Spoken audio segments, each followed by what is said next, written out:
Hey everyone, Jason here, Inkspit Designs. It's been a long time since I've done a tutorial, so here we go. We're going to do another one today for you. I got an email the other day from Tom, a guy over in the UK, and he had a specific question or a specific thing that he wanted to do, and he couldn't figure out how to do it. So here was his email to me. He said, "Hey Jason, hope all is well, man. Question for you, as you seem to be the man of all knowledge, lol. I'm trying to cut this design, see attached, but whenever I go to outline mode, it doesn't show the texture above and will cut as a solid shape / color without the small flecks being cut out at all." He says, "I know it's going to be a pain weeding all these small segments, but I need to. It's going on the roof of a race car. Please advise what to do or how to get around, please.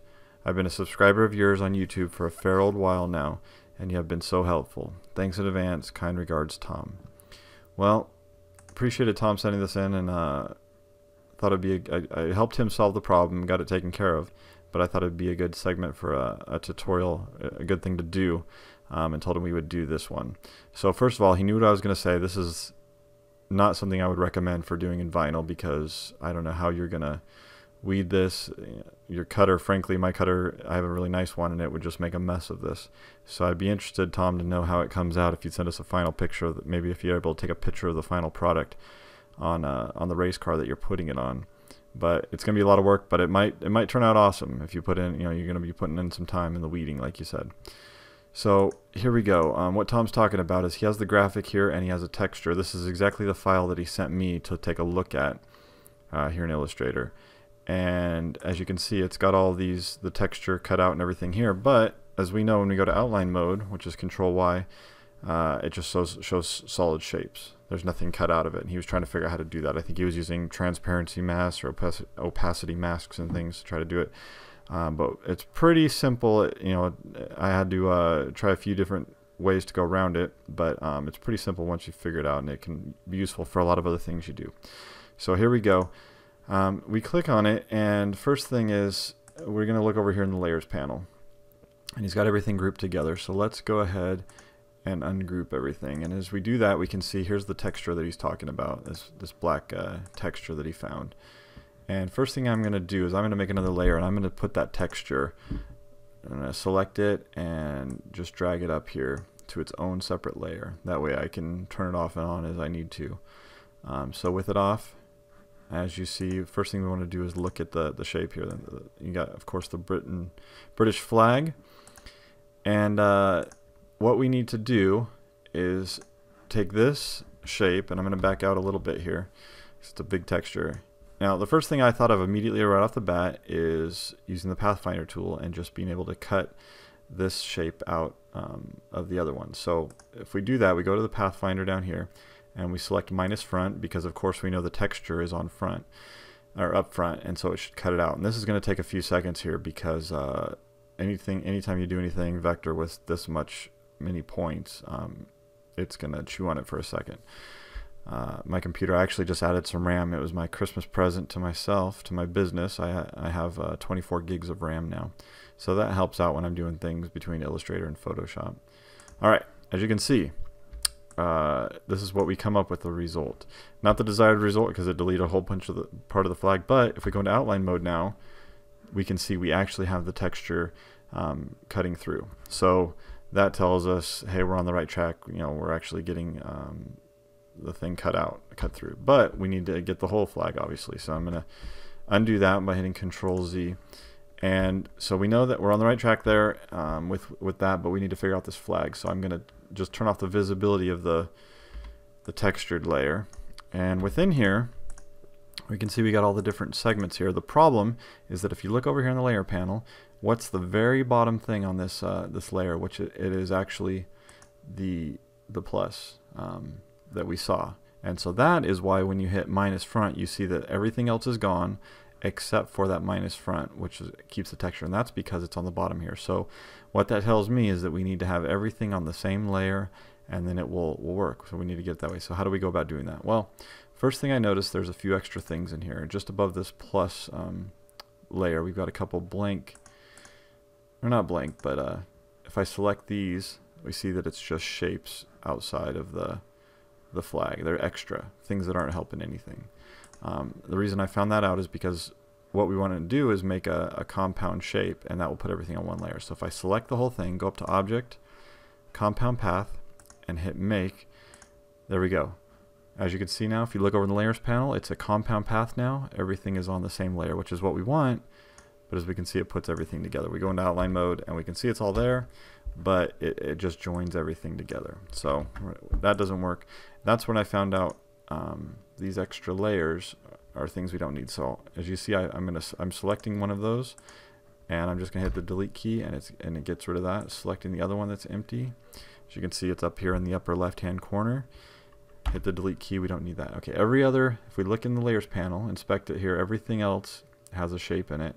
As you can see, if we turn off the visibility, everything else is stuff that we need. So now, if we select it all and do the same thing, compound path, make, it puts, if you look up here in the layers panel now, everything is on one layer.